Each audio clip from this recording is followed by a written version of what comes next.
Have you ever wondered if LEGO reselling could be a profitable hobby or maybe even a full-time gig? Well, before you dive in, these are some serious risks you need to know about. In this video, I will break down the 7 biggest pitfalls of LEGO reselling so you can avoid costly mistakes. Before we dive into the 7 risks, do me a quick favor. Smash that like button and subscribe. It really helps the channel and brings me closer to my goal of reaching 1000 subscribers by the end of 2025. Plus, you will never miss my LEGO reselling tips and tricks. Let's start by addressing the elephant in the room. Before you can start reselling LEGO, you will need money upfront. Money you can afford to tie up for the long haul. The best time to buy sets is when they're still in production and on sale. But remember, LEGO is often a long-term investment and you might not see return for years.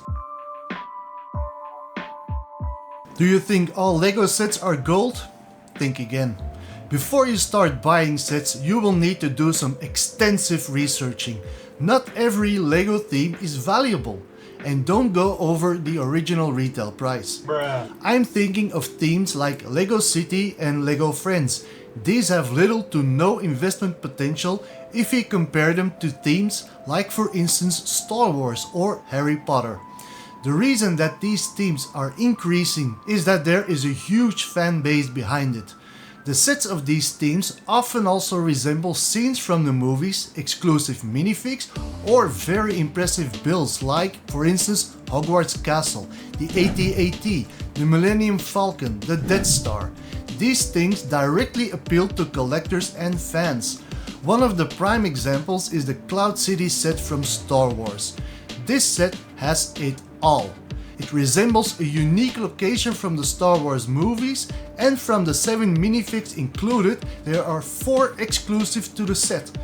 But even for a prime set like Cloud City, it took almost 20 years to reach the value it has today. By the way, if you're looking to start your LEGO reselling journey or just find great sets, check out my Bricklink and Brickowl stores. I've got quality LEGO parts, sets and minifigs with worldwide shipping.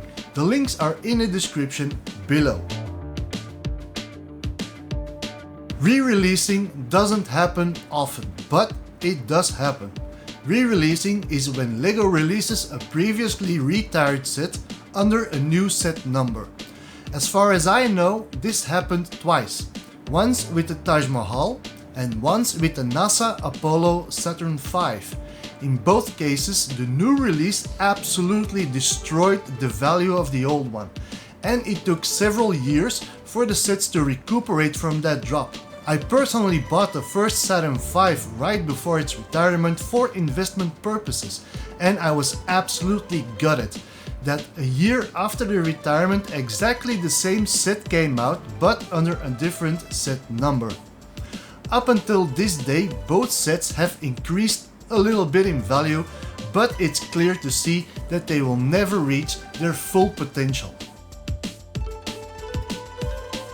LEGO will only start to increase in value after it comes out of production, but it will do so gradually. The average value increase of LEGO is between the 5 and 11% annually. So, as I said, patience is a virtue in this game. The value increase is not a guarantee, and it will take several years before it reaches a significant number. One of the key factors to maximize your profits reselling is quality.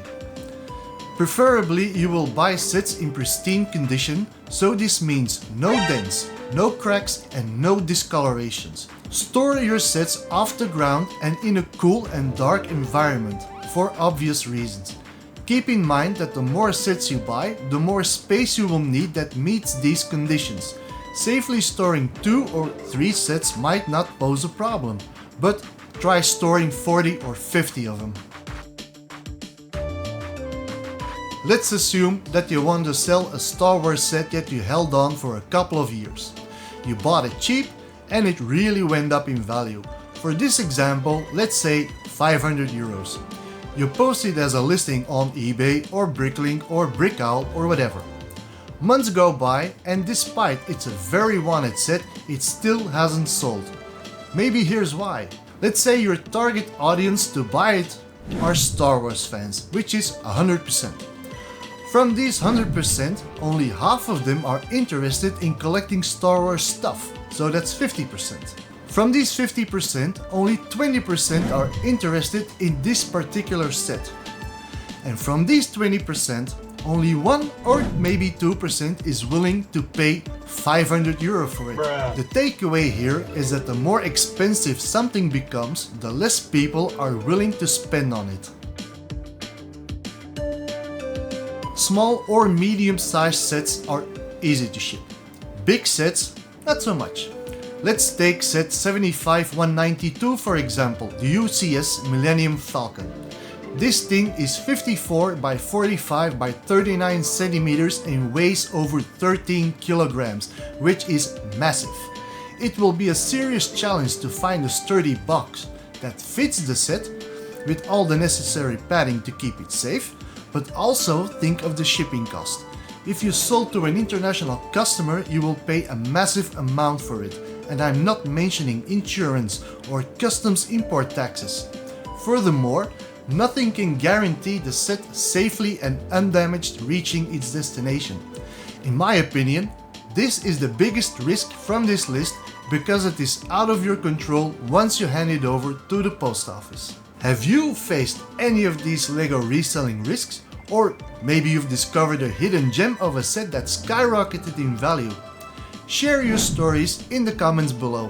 And if you found this video helpful, give it a like, subscribe and hit that bell so you don't miss future videos on LEGO tips and tricks. Thank you all for watching and I will see you in the next video.